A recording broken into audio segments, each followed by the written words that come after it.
Sa ating unboxing. So nandito na yung ating produkto na pinakahihintay-hintay. Talagang ito ay very well packed and very fresh from JT Express. So nakakasiguro tayo talaga na napakaganda ng pagkakapake sa kanya at hindi naman siya nagkaroon ng piringhot. Kaya buksan na natin. Okay? So hawakan natin to, ilapit lang natin ng konti para mas makita natin ng mas maigi at mas maayos. Ayan. So ito yung apat na bahagi yung makikita natin sa kahon. Ito yung unang bahagi, pangalawang bahagi, pangatlong bahagi ng muka, at ika-apat na bahagi ng muka. Meron din siyang ibabaw at meron din ilalim, no? So simulan na natin buksan ito at pare-pareho naman tayong excited na. Pagka tiningnan mo dito, ayan. So makikita natin yung kanyang pangalan, Mrs. Sprayer. Tapos merong check, merong CE, may basurahan at saka merong recyclable. Okay? Tapos iikutin natin, andito yung kanyang logo. Okay? So skin for your moisturizing your skin. Ang kanyang capacity ng tangke ay 30 ml. Tapos siya ay plus hydrating pa at plus ultrasonic vibration technology. Ibig sabihin, nagba-vibrate yung technology niya pagka naglalabas siya ng usok. Okay? So sa pangalawang ikot, nandito naman yung mga parts. Basically, ito yung mga parts ng ating misting sprayer machine.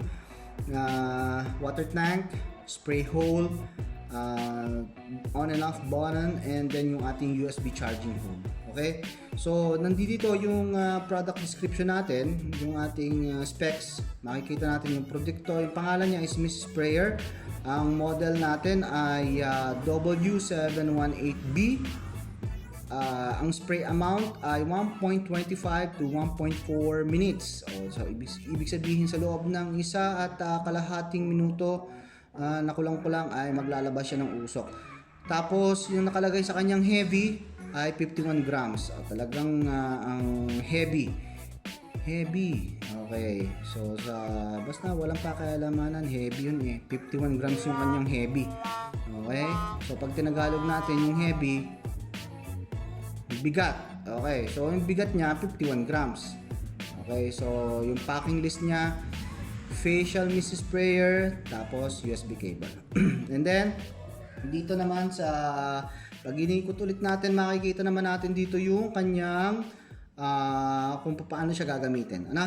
So ito kung paano natin siya gagamitin. Cha-charge natin yung machine. Tapos ilalagay natin yung ating pang-disinfect o kung tubig man yan or disinfectant man, and then pipindutin at lalabas na yung usok. Okay, so pare-pareho tayo excited. Buksan na natin ito. Okay, unang-unang bukas pa lang makikita nyo na mabubulaga na kayo. Ako nga inagitla, pagkabukas ko, kakagitla.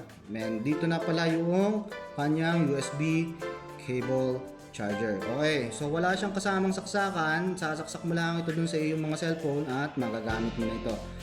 Okay, so ayan, yun ang kanyang cable charger. Okay, tapos tanggalin na natin ano pang laman ito. Isa na namang nakakagitlang laman. Makikita natin, ito na yung mismong produkto na ating nakuha. Ano? So ito yung kanyang tangke, ito yung labasan ng usok, ito yung power button, at nandito sa ilalim ang USB charger. Okay? So testingin na natin ito, lagyan natin ng alcohol at husgahan na natin yung kanyang kapasidad. Pero sa unang hawak pa lang, mararamdaman nyo talagang very premium. Iba talaga yung mga kalidad ng mga produkto na makukuha natin sa pagkakabili nito. At pag hinawakan mo ay talaga namang hahanga ka. Yung quality ng plastic niya, parang kaaway mo. Talagang plastic. Okay. So, buksan na natin. At itry natin. Okay, so yung pagbubukas niya, pipihitin mo lang ng bahagya. Ayun. So, bumigay na. Kita mo na agad yung tangke. Kasi ito yung pinakamakina. Ano? So, ngayon, lalagyan muna natin siya ng alcohol. Okay. So, sasalin na natin ng konting alcohol. Yun, konting alcohol lang. Dahil 30 ml yung kanyang capacity. Okay?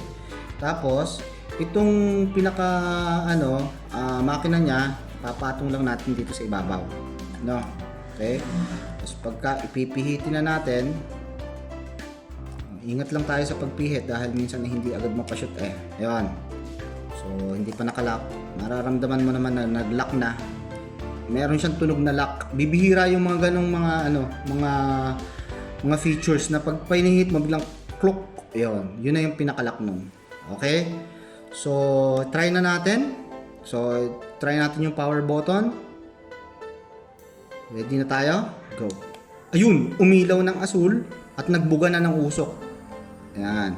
So kung makikita ninyo, yung talagang usok niya is very premium din. Talagang yung mga ganitong produkto, bibihira lang yan Kaya yung kanyang mga usok talagang very premium. Ayan kung ilalapit mo yung kamay mo dyan, mababasa niya ng bahagya. Okay.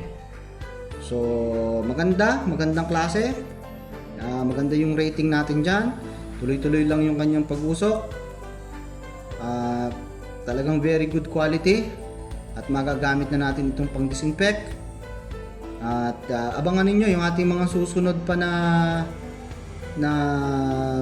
vlog para dito, dahil ito ay syempre titingnan natin kung after mga 10 days usage ay kukumustahin natin kung ano yung kanyang kinalabasan. So ito, magagamit natin itong pang-disinfect ng ano man nating mga gamit. Pwede ng cellphone. Unlike kasi nung ating mga spray, yan, pwede nating, yan. Yun, gayon. Yun. Pwede yan sa mga cellphone. Yung mga remote control, pwede rin yan. Yan. Yun. Yung mga palagi nating nahihipo, pwede natin yung paggamitan. Okay? So, it's a good thing na meron tayong ganitong gamit, lalo na ngayon sa panahon ng pandemya. Sa lahat ng mga sumubaybay sa ating 2 million subscribers, maraming salamat and peace out.